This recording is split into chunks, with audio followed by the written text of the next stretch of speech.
26절까지 말씀을 한 절씩 교독하겠습니다. 여호와께서 이르시되 보라 내가 언약을 세우나니 곧 내가 아직 온 땅 아무 국민에게도 행하지 아니한 이적을 너희 전체 백성 앞에 행할 것이라. 내가 머무는 나라 백성이 다 여호와의 행하심을 보리니 내가 너를 위하여 행할 일이 두려운 것임이니라.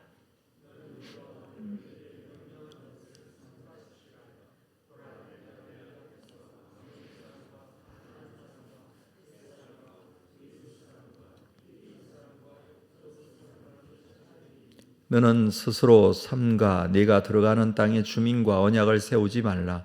그것이 너희에게 올무가 될까 하노라.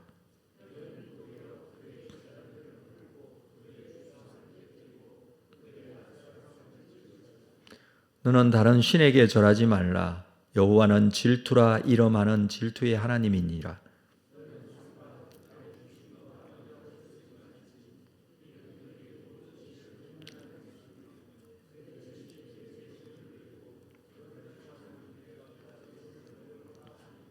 또 내가 그들의 딸들을 내 아들들의 아내로 삼음으로 그들의 딸들이 그들의 신들을 음란하게 섬기며 내 아들에게 그들의 신들을 음란하게 섬기게 할까 함이니라. 너는 무교절을 지키되 내가 네게 명령한 대로 아비벌 그 절기에 이레 동안 무교병을 먹어라. 이는 내가 아비벌의 애굽에서 나왔음이니라.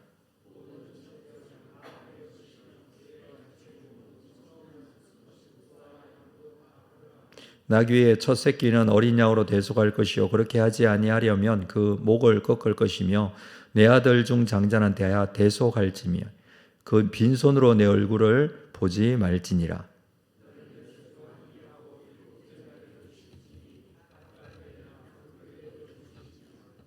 77절 곧 맥주의 초실절을 지키고 세 마리는 수장절을 지키라.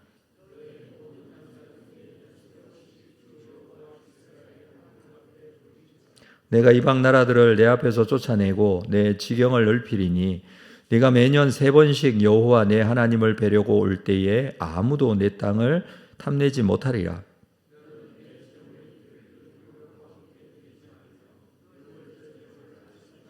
함께 읽습니다. 내 토지 소산에 처음 익은 것을 가져다가 내 하나님 여호와의 전에 드릴지며 너는 염소 새끼를 그의 어미의 젖으로 삼지 말지니라. 아멘.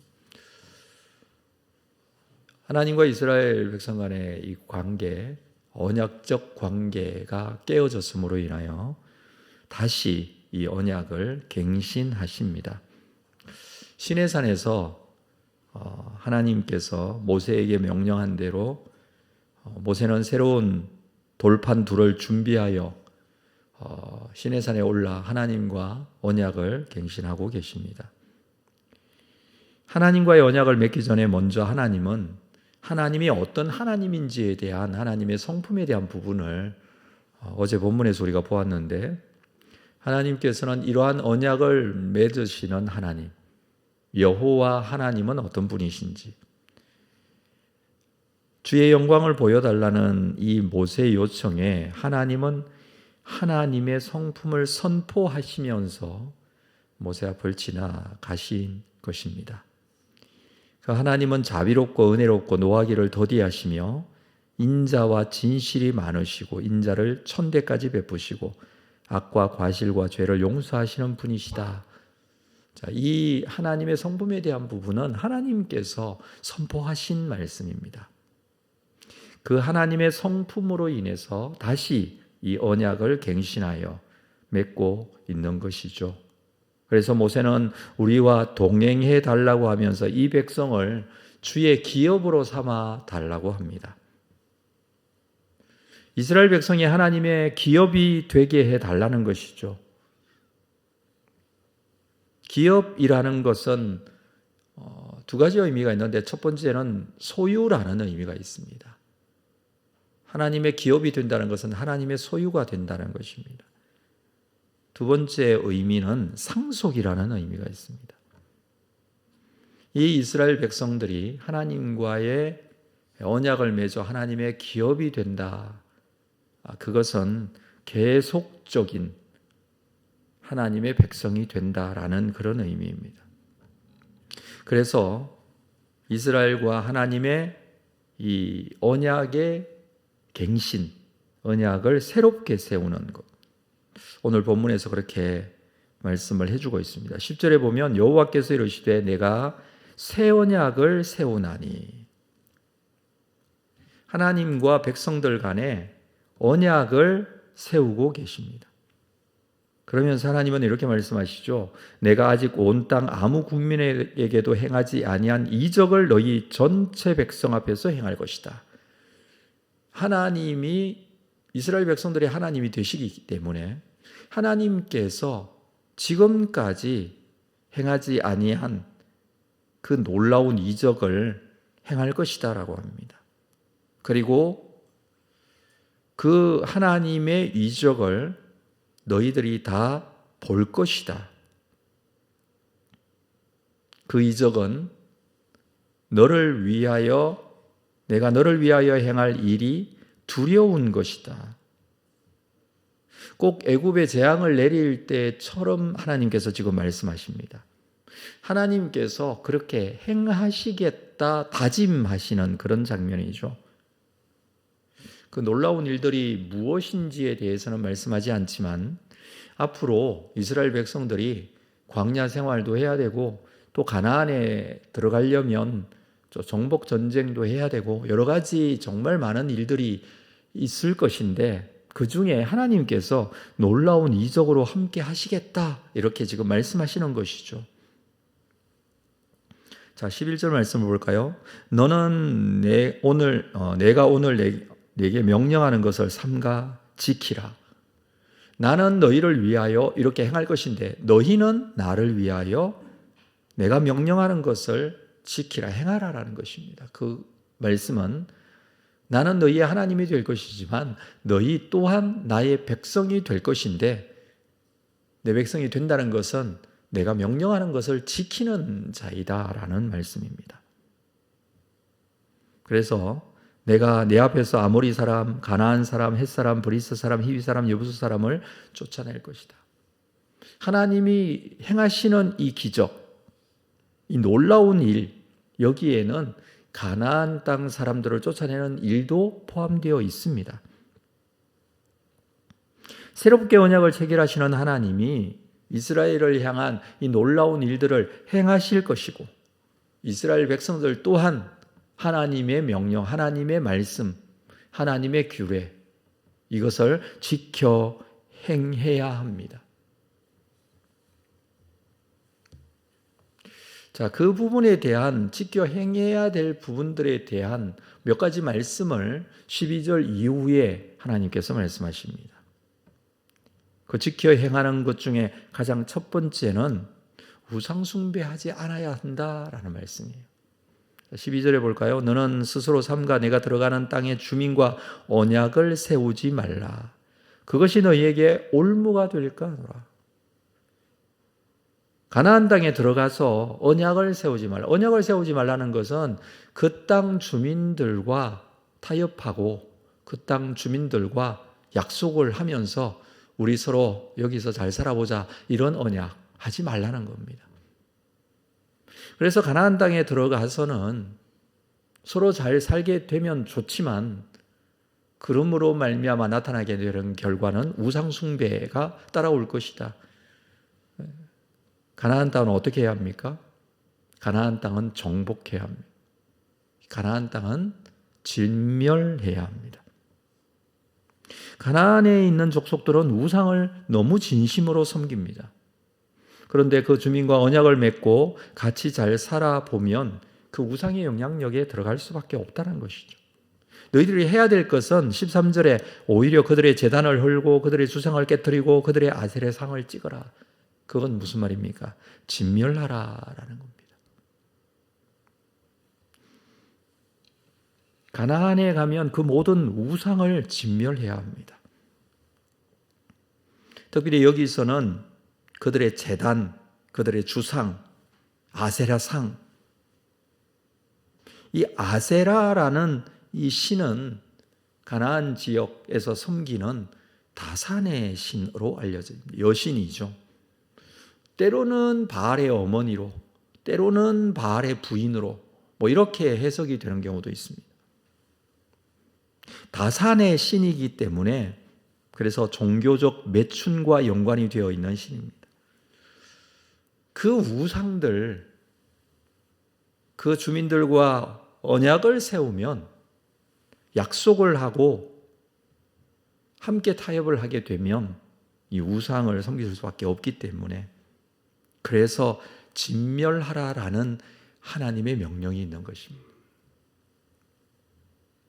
14절에 너는 다른 신에게 절하지 말라.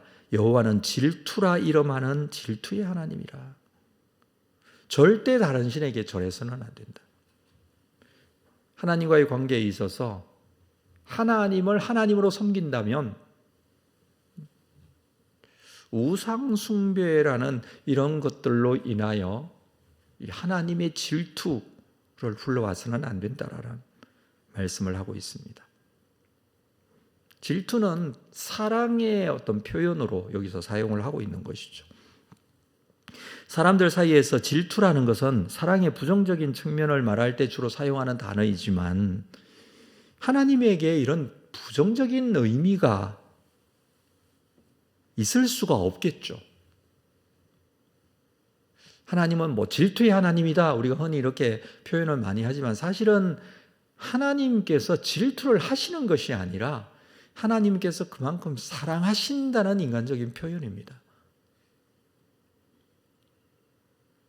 인간이 가지고 있는 질투는 아주 부정적인 그런 감정을 표현을 할 때 많이 사용을 하는 단어이죠.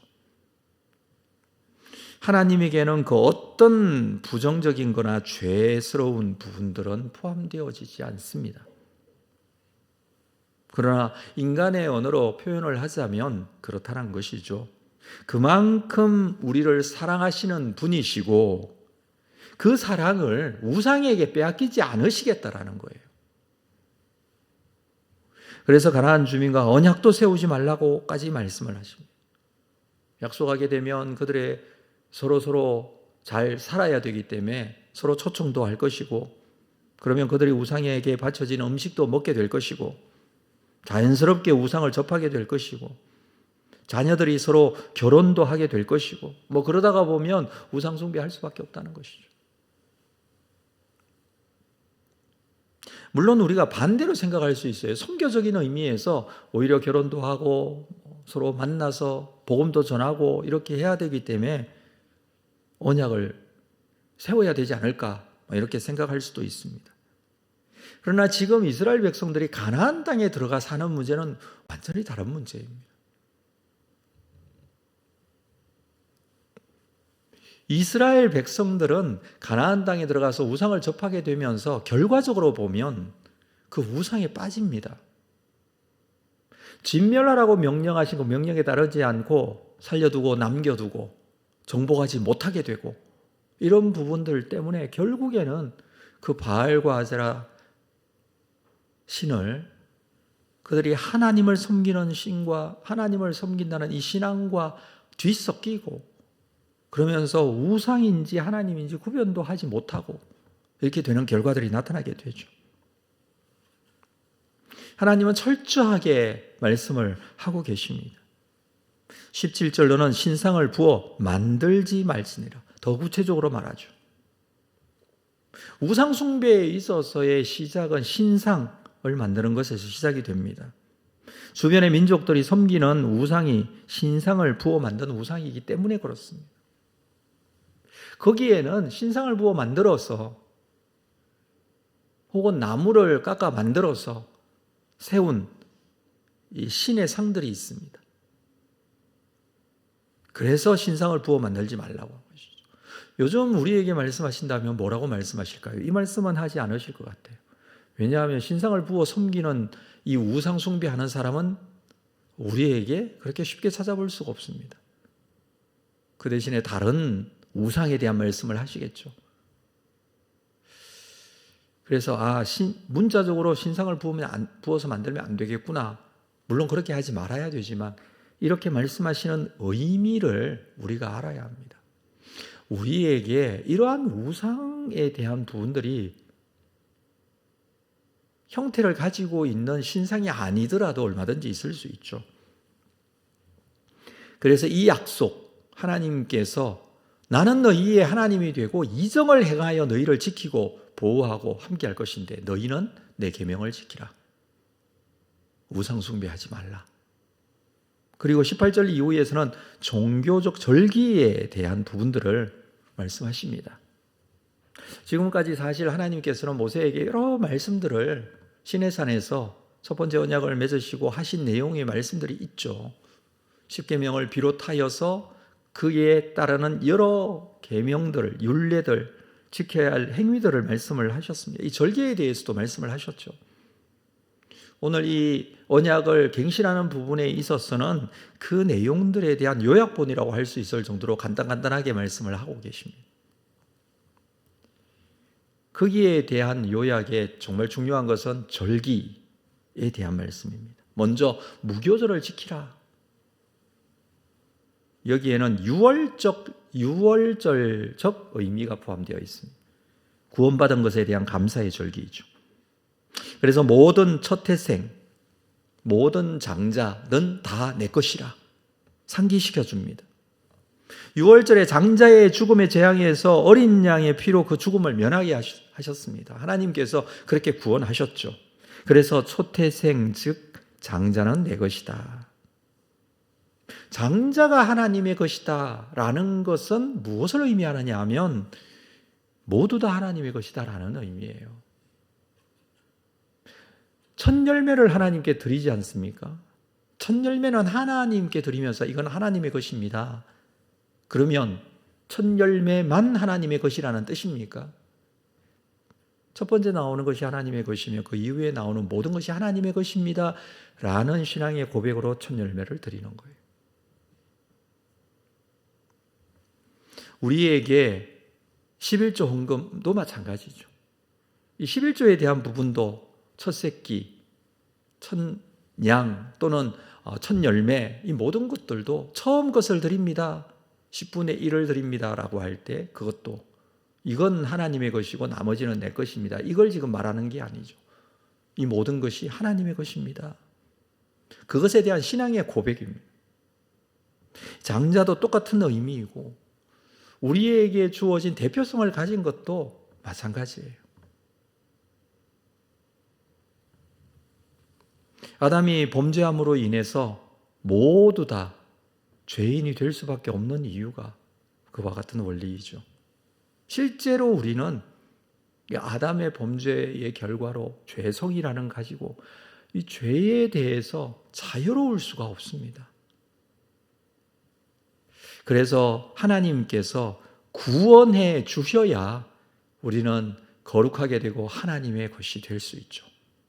자, 그 부분에 대한 신앙의 고백이 무교절, 유월절을 말하면서 장자에 대한 말씀을 하십니다. 그리고 77절, 즉 맥추절을 지키라, 수장절을 지키라.